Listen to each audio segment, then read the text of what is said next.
Look, I opened this jar of rotten baby food, and well, a butterfly came out. If the fan base is making her feel uncomfortable with her identity of who she truly is, then I feel like she should express herself in the way that she truly is, regardless of the backlash.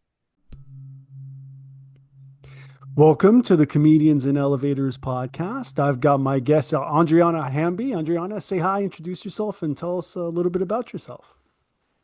Oh, hey, my name is Adriana Hamby. I am a jack of all trades. I'll just say that. Okay. That's not bad. I mean, now with the new AI economy, that's kind of the way to do things, right? That way AI can go deep into everything and then you can just be in control. Would you agree? Yeah, it's good to have a myriad of interests that you use to progress. All right. All right. So you ready to get started? I am. Listen, to my regular listeners, I know you don't like when at the beginning of these conversations I ask you to subscribe. None of us like it. I don't like saying it. I don't like it being in here. But it's frustrating. You know what else is frustrating? It's also frustrating when I look in the back end of the YouTube channel and I see that 56% of you that watch frequently haven't yet subscribed. And I know this because I see it in the comment section. You say things like, I didn't know I didn't subscribe. And that's actually what fuels the show. Basically, it's like you're making a donation to the show. So that's why I ask all the time, because it enables us to build and build and build. And we're going for the long term here. Hit the subscribe button and we'll continue to build this show for you. That's my promise. Thank you to all you guys that do subscribe. It means the world to me. All right. So the whole point of the podcast is to compare and contrast the comic versus the comedian. And I define the comic as any person telling funny jokes versus the comedian who's a funny person telling any joke. So, Adriana, would you agree that you start as a comic and evolve into a comedian? I would say so. That would be a progressionary step, yeah. Is that how you see the process going? Well, yeah, you'd be like, hey, I'm funny, and people be like, hey, yeah, you're a relatively funny individual, and then you kind of just go from there. Okay. All right. So you ready for the first question? Surely. All right. So it's about the role of persona in comedy. So how much of the comedian's voice is a character versus the real self? How much of the comedian's voice is a character versus the real self? I feel like a lot of it, when you're a comedian, you're kind of projecting. So I feel like almost 100% of it is the comedian's voice. If you're Okay. really going into yourself, and you're kind of just like throwing your feelings out. Maybe you're doing it in a vicarious manner. You know what I'm saying? Okay. Okay. Vicarious, right? So Mhm. which was the real you if it's you're being vicarious? If you're Is being that what you vicarious, so for example, so if you're like one of those dance moms, right? Like I'm a dance mom. Like your inner self, you want to be like let's say it's like JoJo Siwa, right? So like the mom wants to be JoJo Siwa, so her inner self is JoJo Siwa. So she's vicariously living through JoJo Siwa, right? So she's the dance mom. She wants to be the child. So her inner Mm, self is projecting. So if you're making a joke and you're projecting and you're saying XYZ, even if it's even if it's an offensive joke, right? That's how you're feeling somehow deep within you, like psychologically, subconsciously, that's how you're feeling. okay. All right. So then does authenticity matter or is illusion part of the magic? Does authenticity matter, or is illusion part of the magic? Everything is uh everything is an illusion when you really think about it. But perception is everything. I guess the way that you perceive everything is everyone's going to perceive art in a different way. Hmm. So somebody may think this or that or this or that, but really at the end of the day, everything is authentic and illusionary at the same time. Okay. All right. I like it. All right. So how about punching up versus punching down? So where do comics versus comedians stand on this? And let me put it in some historical context. Did a jealous medieval prince become the first comedian by killing the court jester?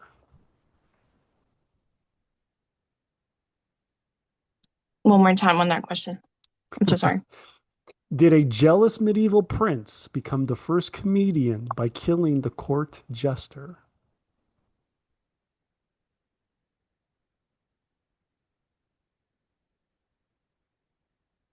That's well, I mean, that could be cynicism when you think Yes. about it. So that could be considered a form of comedy. So yeah, maybe in its own right, yeah, maybe so because he's off the court gesture, so he's like, oh, and is it y'all see how funny this is? You can say Beady, beady, beady, beady. It's a pretty dark joke, right? For reality TV, right? So right. is the audience agreement with the comedian a form of permission or alignment? One more time on that. I'm sorry because I really like your questions and I really want to answer them to the best of my ability. Is it the audio? Is this the issue? No, I think it's me personally. I just am trying to fully absorb what you're saying. Okay. So is the audience agreement with the comedian? We'll split it. So is the audience agreement with the comedian a form of permission on one side or alignment on the other?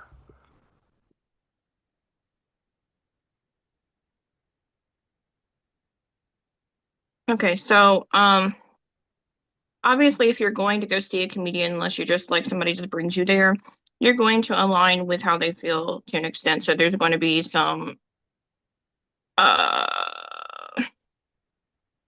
you're going to feel synonymously to that individual. You're going to say, "Oh, I totally resonate with this person."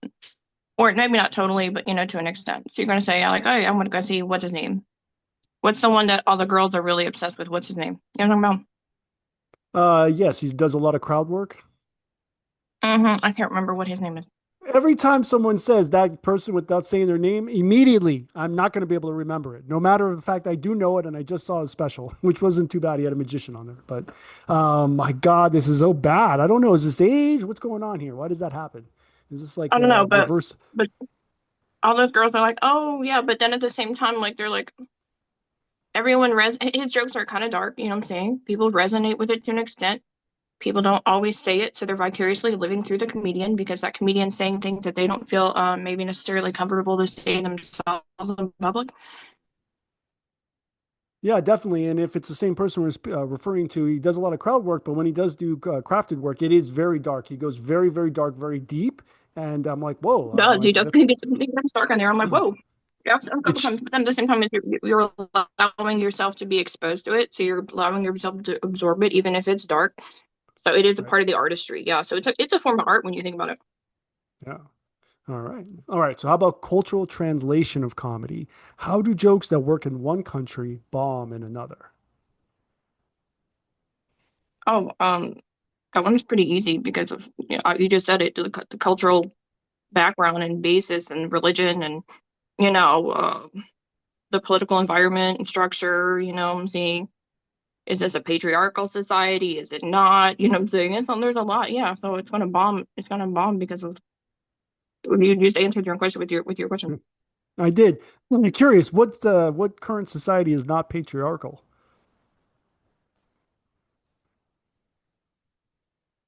Is there one? That's a good one. I don't know. I mean, I thought, yeah. That's a good Well, one. okay. Yeah, I'm just thinking if there is one. I would think maybe the only possible would Imperialism be, is patriarchal and the mass populace is run by imperialism. You're right. Absolutely. so would you consider something well, what's the opposite of patriarchal? It's pretty obvious, but I just want to hear you say it. Matriarchal? Okay. And would you say that decentralized or anarchical structures are matriarchal? No. Okay. Just checking. So Anarchism is a lack of government. it is, yeah, which is opposite of government. So I'm just, working with the polarities there, seeing if there's any synchronicity. So, In, but without going to, infrastructure is necessary, though, when you really think about it. So you have to have a government. You know what I'm saying? At the end of the day, because if you want to have a civilized society, you're going to have a government. So anarchism is actually it just makes no sense. It's idiocracy. Well, I mean, but honestly, government itself, that's funny also because the way that government is so corrupt and the way that everything. oh, there you are. You're back again. Sorry, it paused for a second, so we missed that last part. Oh, okay. Um, but I'll continue on. So, how does the silence when your joke doesn't land hurt? Physically, emotionally, morally, or spiritually? Oh, because you're gonna be embarrassed because you're like, man, this is what I do. This is my craft, right? And people aren't vibing with it. Okay. So, but does it hurt a different way? Does it hurt in one of those four categories?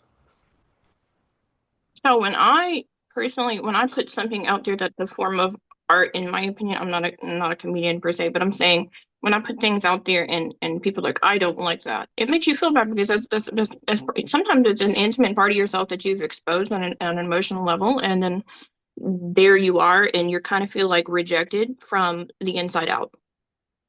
So emotionally. Yeah, very definitely. Okay, awesome. So, are comics more universal while comedians are more culturally specific?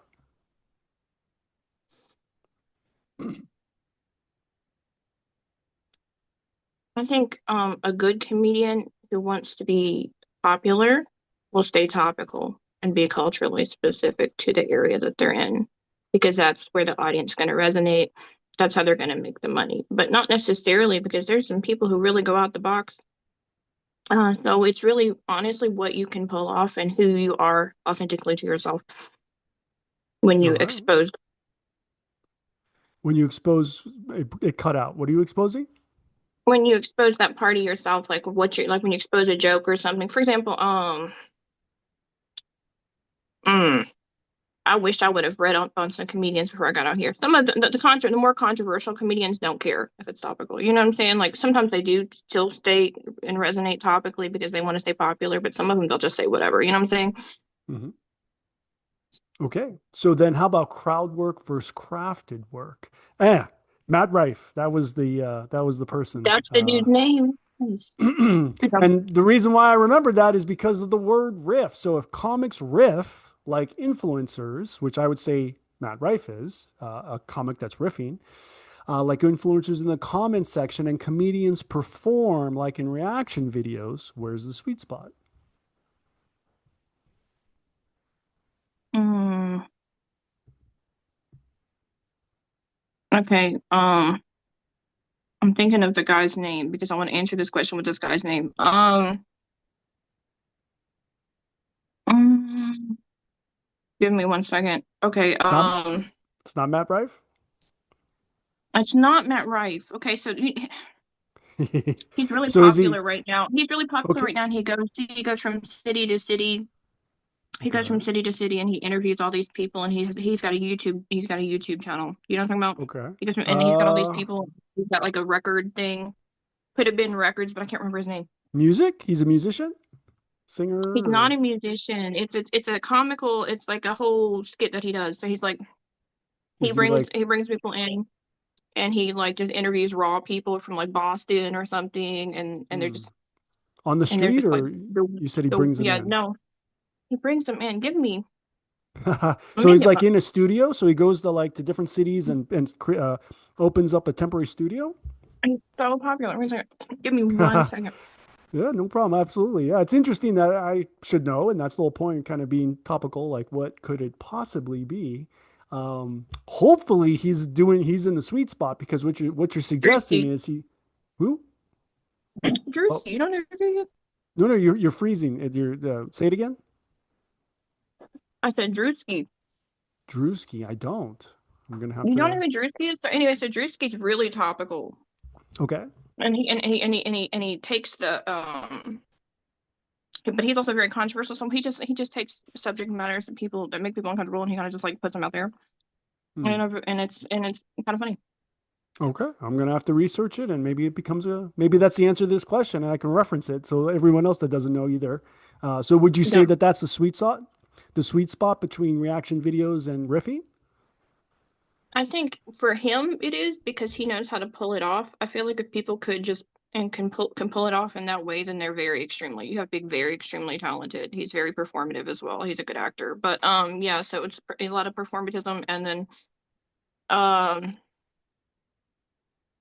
it has to be a little bit thought out, and then you also want to have a social media audience if you're going to do like the influencer sweet spot. Yep, stay Okay. topical. Absolutely. So what happens when a comic leans too much into crowd work? Then they become oversaturated with the same thing over and over again. Like what's his name? Fucking Larry the Cable Guy. Shouldn't like I shouldn't have said that word. Larry the Cable Guy. Okay. He's You know not, how doesn't do crowd work. I mean, he doesn't do stand up, does he? Larry the Cable yeah, he's done stand up forever. Oh dear. Well, there you go. And that's what he does is crowd work? Yeah, it's the same thing. It's just the same joke over and over again, and he'll ask people Uh, questions, and it's just like, oh, stop doing that. yeah, if you just do crowd work, it's kind of annoying.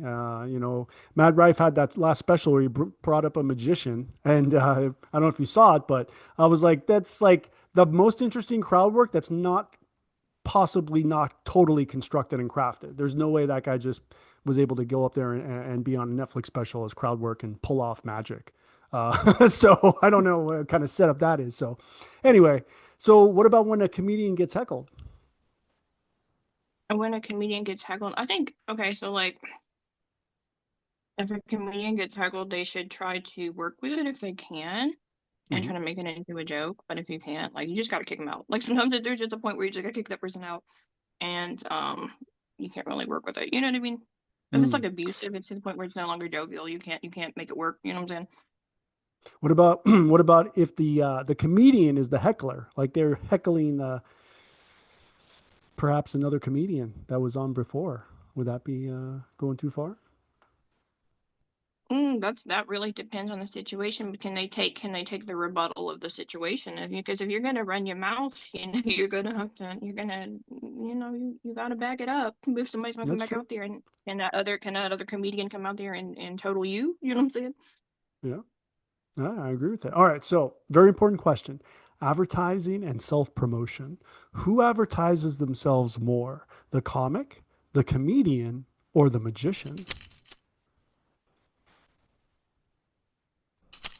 You know that place where you're not conscious and you're not sleeping either? That's your power bill to the electric company. Right here. I want us to be here with free energy, where the Wardenclyffe Tower meets the Eiffel Tower. But that's not where we are. We are here, where you've got the utility and you've got residential solar. Between these two, we know which one saves you money. This is where we can go in the meantime. But this is where I want us to be now, and this can be done now. So let me deputize you to represent DOSE, Department of Solar Efficiency, and let's get on the podcast to get the message out today. See you soon.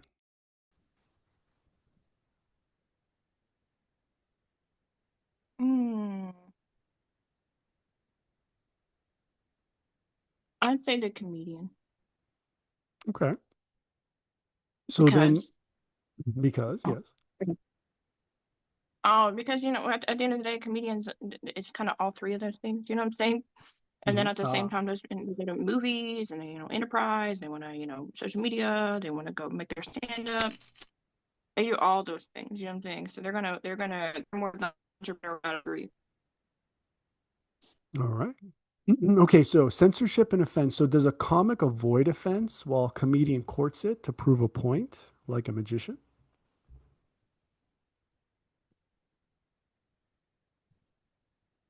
And they can. I mean, I'm sure they can. They can use uh you said offense to court did you say to court offense for to Yeah, prove a point? Yeah, of exactly. course they Yeah. can. All right. So then who survives better in the cancel culture environment? The comic, Comedian. the comedian. Well, there's more options. So that's what, do you know Okay, all go the ahead. Go. options? Do you already Okay, I know what feel they like you're are? gonna say the magician and the comedian. Are those the other two? I'm sorry, I don't mean to interrupt you. No, that's good. That's good. But you don't actually know. You don't know the question yet though, right? No, I didn't. I shouldn't have pre-answered. That's no, that's say you. So the so who survives better in a cancel culture environment? The comic, the comedian, the magician, or the mudslinger? Now I don't know what a mudslinger is. Give me the hottest of seconds. I'm going to research this one. Okay, well I was gonna define it, but I'm curious what your Go research right will ahead. come up with. No. If you're going to research it, I want to see what your research says. Are you ChatGPTing or old school Google or using the Dewey I'm an Decimal old System? school Google type, but I can tap But the that's GPT it. well, either way, isn't old school Google now actually just AI anyway? The It top, most likely is. it is. Oh, So it's what I curious. got was Yeah. different cafes nearby. Huh. Co- Yeah. Coffee shop called Mudsling Cafe, so that's pretty interesting. Okay. Yeah, that's definitely not helpful. I mean, it's interesting, but not. No, it's not. Yeah. Okay, So so I was gonna. mudslinging, the term. Oh, go ahead. Yeah. You found the term? It says a term to describe the act of making malicious, insulting, or unfair attacks against an opponent, particularly in a political campaign, to damage their reputation. Hmm. So do they Okay. survive better in a cancel culture environment? No. Okay. You were gonna say before the Like, comedian. look at Nicki Minaj right now, because Nicki Minaj is right now, like, she's got all of her fan base doesn't, like, they've all rejected her. A Right. large majority of it. She wants to have that mudslinging tactic instead of just Okay. being a musician, which is what, a lot of people just want from her. Just be a musician. We don't need your political opinion. Just be a musician. Was her political opinion controversial? Extremely, yeah. Was it? It went against her entire fan base's belief system. Yes. Right. It did. But outside of her fan base, in the larger scheme of things, with more people, was it controversial for the rest of society? I don't know. I think anymore anything is we're so numb to the culture around us that we just don't care. You know what I mean? Right. Yeah. I If don't think you're, anyone really cares anymore what anyone thinks about politics or anything. We're just trying to live and survive. do you think someone popular who has a fan base like Nicki Minaj can get hijacked by the egregore or the mental object that this fan base has created, which actually wasn't the intention of the artist? Yeah, And so, as an artist, should they not be true to their authenticity? And if they're getting hijacked by their fans, should that artist not say kind of make a break? I feel like you as an individual should do whatever you want to do, true to yourself. So if that's, Of- obviously, if that's not, if that's not what's if the fan base is making her feel uncomfortable with her identity of who she truly is, then I feel like she should express herself in the way that she truly is, regardless of the backlash. Okay. Is that what she did? Looks like it. Okay. So she's being off true to herself, right? Mhm. Nope. I don't know all the details, but I think it's quite relevant, and you brought it up, so then I think it's It's interesting. hyper political. Yeah, I'm not trying to get charged with it and all that, hyper charged political situation. But yeah, that's what it is. Yeah. Okay. So, excuse me. Comedy is commentary. So when does a comedian cross into being a philosopher or a preacher? I think when they're sitting there and and when they get to a philosopher or a preacher, when they're making really strong messages metaphorically with uh what they're saying, like they're using analogy to make a point. Hmm. Okay. So that would be more the philosopher, not necessarily the preacher. But The I mean, preacher, isn't really say again? the preacher, if they're just adamant on making this point over and over and over again, that's when it gets preachy. Right. So the analogy, though, isn't that pretty much all stand-up comedy? It can be. I mean, some people don't really. I mean, sometimes there's that. It's a style of humor, and it's like really what's it called, slapstick comedy. That's not Hmm. really an analogy per se. It's more of just, Right. hey, this is basic. I slip and fell. You think that's funny? Saying like, what's a Gallagher when he's smashing watermelons? Yeah, even Gallagher though he's pretty analogical, I would think. But the my so would you say that a comic is more uses more analogy or a comedian? Maybe it's just more analogy or comedian. I think depending on what their set is based on, I think they both can synonymously use about the same amount of analogy. All right. depending on what they're trying to, iterate. So is it good or does it dilute the humor? Depends on how you pull it off. It's all about talent because comedian is if you're going to be a good comedian, you have to be talented. So you have to pull it off in a way that's going to make people entertained. Right. All right. So Adriana, are you ready to enter the multiverse? Yeah, let's go for it. Okay, so board game Zoomcast, play versus performance. So if Mhm. comedy were a board game Zoomcast, are you competing as the colorist, adding tone, mood, and shading, or the Foley artist, building punchlines with soundscapes and timing? Me, probably the soundscapes and timing. Probably that would be more along my forte. Okay. All right. So does comedy work better when it's painted vividly or when it's orchestrated sonically? I think when it's orchestrated sonically. All right. All right. Okay, so here in the Comedians and Elevators podcast, we have a tradition where the previous guest asks a question for the next guest. And the previous guest was Louis Critchley. And his question for you, Adriana, is who would win in a fight, a trillion snakes or the sun? The sun. Okay. Just going to follow up. Is that why the sun? I mean, is it easier to conceive of the energy of? It's the sun. I mean, it's a giant ball of fire. Like, you know what I'm saying? Like, you throw the snakes into the fire, then they would win. That's what I thought. That's what I thought. But he said, but there's a trillion of them. I'm like, okay, well, I went with the It sun doesn't as matter. well. I don't think when you're talking about like circumference or when you're talking about like if you wrapped all those snakes into a giant ball, right? Like a big yarn ball, it wouldn't even, you could just throw it into the sun. Yeah, it wouldn't be an issue. Yeah, maybe he wasn't referring to the snakes fighting the sun, but who knows?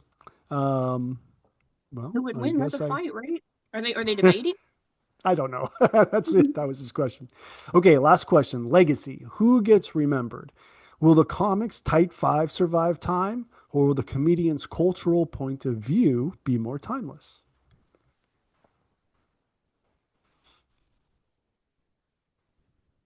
Hmm. I think the rebellion of what you're choosing to do during the time and how controversial it is could remain timeless. Yeah, depending on the You circumstance. you said the If rebellion? Yeah, because if you're sitting there, yeah, it's a rebellious act when you're sitting there and you're like, this is how I feel to this is my stance. It can be considered a form of rebellion against societal norms. That's what comedians are. They're different individuals. They're rebel by nature when you really think about it. Yeah. Right. So you're saying the comedian's cultural point of view then. hmm All right. Awesome. Well, Adriana, where can everybody find you online? Oh, well, there's, I have a website. It's adriannahamby.com. I write some articles and things on there. I'm an author also, so you can find me on Amazon. You can buy some books. I'm just saying. And then TikTok, I'm pretty popping TikTok right now, so you can add me on there. I share some travel stuff I do and different things like that. And I'm very communicative. If you guys want to talk to me, I'm cool. All right. Very cool. Well, Adriana, thank you so much for being my guest. And for everyone, please like and subscribe, and we will see you in the next one. If you're interested in too much information like in the network state or Mantipus the chicken shit, check out this video. Or is it this one right here? Well, either way. Lizard.